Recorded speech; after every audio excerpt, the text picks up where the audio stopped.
Honorable Minister of Public Health, thank you for the good news about the NCD Commission. The only thing I would like to add is in the past we've been told, yes, it's been approved, but then we don't see it. So please, I think we need about 6 to 9 people. I'll look at the file again. Please have those 6 or 9 people appointed so that you set some time frame for the people so that the people can work. First report. Thank you. Vice Chancellor, it's a pleasure. This is the second time that I'm joining the panel, but I'm always put last, so I don't know what is happening. I was going to say, I come from Ghana and I had a member of parliament, and people were saying that the only comment he makes on the parliamentary floor, he will wait for someone to talk, and then when he gets to his turn, he gets up and says, I concur. So, in no time, they called him Mr. I concur. I was going to say that I concur because I've had so many WHO remarks that I thought the global aspect has already been dealt with. Dr. Paloma Martin, it's always good to work with you. Members of the diplomatic corps, civil society, I see Glennis here. Good to see you. Colleagues and the media. Myself as well, my secretary told me the meeting is going to be held at El Dorado Rum. El Dorado Rum. And this is the second time that I've talked about alcohol and the issue of El Dorado, because I remember I was on a panel again, on a TV panel, and the moderator said, you're not telling us to stop drinking alcohol because our name, the Guyana label is all over the world because of El Dorado. Please don't stop that. Well, we are not talking about stopping drinking, but we are talking about responsible use of alcohol. It hurts me to say that after the Port of Spain declaration in 2007, it is the Caribbean that started the movement in the whole world. And you go and look at the data again. In the whole world, in terms of, especially in obesity and diabetes, we were off the chart. The second happened to be the Pacific, and when I talk about the Pacific, I'm talking about Micronesia, Solomon Islands, Kiribati, Samoa. Now they have surpassed us. So what are we doing? I think it's an opportune time that we are finding ourselves, and I don't want us to call it as a rebirth. Now, my task, I've been told, is pulling it all together, the global perspective on NCDs and public health. So I'll give it a try. I just want to make sure that I also ground it in reality. I remember in 2001, 2002, I've forgotten the actual year, I was a PAHO advisor working from Barbados, and I visited Dr. Slater. He was Minister for Health then in St. Vincent and in the Grenadines. When I finished my work as a consultant, I needed to debrief with him. I said, Dr. Slater, for us to make headway, I think we need to have maternity leave extended. We need to have paternity leave. Obviously, men will also have to speak to ourselves a little bit. We need to have any factory with 50 or more persons, you need to have a daycare or some facility. I went on and on and on and on. When I came, Dr. Slater turned to me and said, is PAHO going to give us the money? And ever since that time, I always wanted to remind him, but this is my opportunity. Now, what was your answer?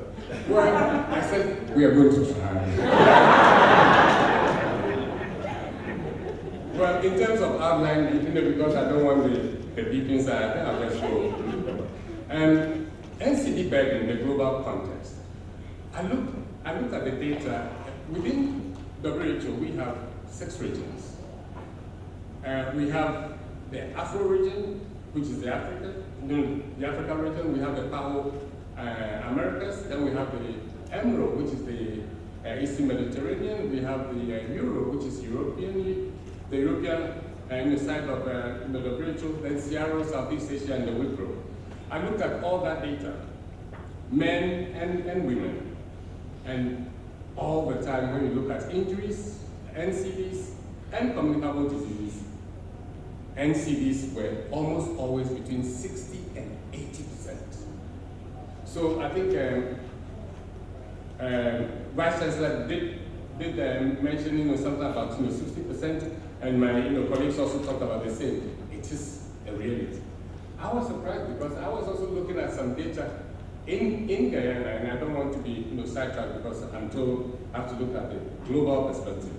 But some of the data that I saw, NCDs accounted for, in some years, as much as 78% of morbidity and mortality.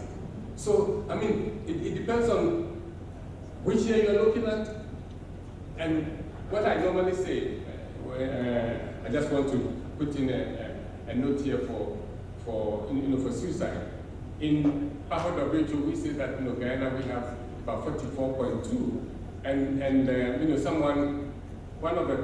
one of my national counterparts came to me and said, my data tells me that we have 26. Whether we have 26 or we have 42 is still very high. So, ladies and gentlemen, I think whether it's 60 or it's 70, it's very high. Now, what are the main causes of death in terms of the NCDs? In fact, when I look at the NCDs and then the communicable disease injuries and then ill-defined causes, NCDs alone globally is 78%. Communicable diseases is about 8-9%. And I'm still surprised why HIV still has a lot of money. I just attended a CCA meeting. Global Fund is giving the country, and I'm not saying that tell Global Fund to take the money away, but Global Fund is giving the country 6 point something for HIV, 1.5 for malaria, and 500,000 for TB. And I was telling myself, well, I wish I could be a champion for NCD. The facts in the Americas, disease burden. Cardiovascular disease, I think my colleagues have already talked about the conditions that constitute the NCDs. But if you look at the various parts of the NCDs, 45% are cardiovascular, 30% cancers, chronic respiratory diseases about 10, diabetes 8, and then other NCDs 7. I think we need to have a handle on that. I was trying to look at also the resolutions that have been passed, and I counted 1, 2, 3, 4, 5, 6, 7, 8, 9, 10, 11. I think we have enough resolutions. Let us look at best, don't let us pass anymore. Let's just take the one that was done in Port of Spain. Even within our country, we have a lot of targets set. Let us move on. Rather than setting more and more resolutions and setting ourselves targets that we don't even try to meet. Global context again. 2011, we had the UN high-level political declaration, and in fact, 2014 we had the first review that was done at the General Assembly, and I remember His Excellency actually attended. So it is important, and if it's important, let's get on with it.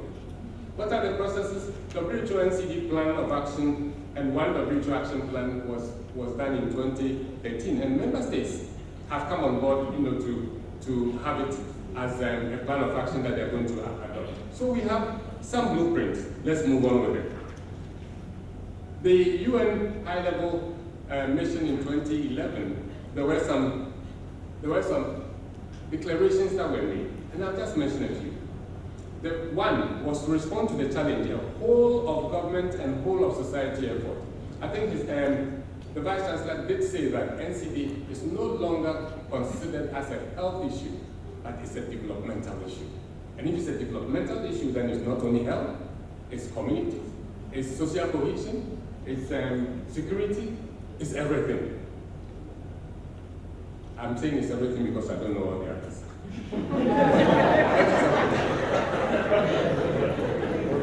When I say all the others, I mean the names of the ministries that I don't know. reduce risk factors and create health-promoting environments. Health-promoting environments, yeah, someone talked about parking meters. I wish we could put a parking meter somewhere where people will then park their cars and actually walk. Sometimes the parking meters are just around where they are going. So then, what are we doing? I joined a gym in New York some time ago. And to go to the building, as you are approaching, they don't even allow you to use your energy to open the door. As you are approaching, something says someone is coming. It opens the door for you. As you enter, an escalator takes you to the second floor. And then you go and hop on something and start running. I said, why didn't you walk? I think, all right, I'm done. We need to strengthen national policies and health systems. We need to build partnerships, research and development, monitoring and evaluation. I think these are things that must be in place. What have we gained from the UN high-level mission? Political commitment. And in Guyana, we do have the political commitment. Let's ride on it. I remember Bush, his second term. The first time he didn't win that is it. He went to a good school. He didn't win the popular vote. The second time he did win, what did he say? He says, I'm going to ride on my no. He says, I'm going to ride on the political currency that he had just gained. Look, we have that political commitment. That is enough for us. Let's ride on that. Raise awareness of the problem, and I'm glad the university is helping us do that. It's part of the UN work. We need to do that as well. We need to mobilize enough funds for it to work.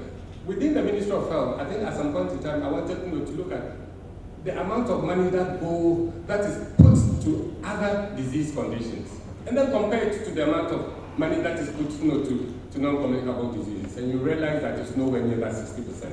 Ladies and gentlemen, we need to walk the walk and not just talk the talk. Coordination of efforts.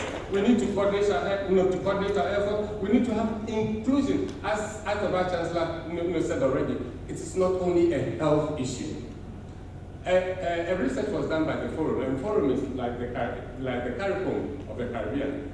They looked at health, and they realized that 70% of the predictors in health actually lay outside of health.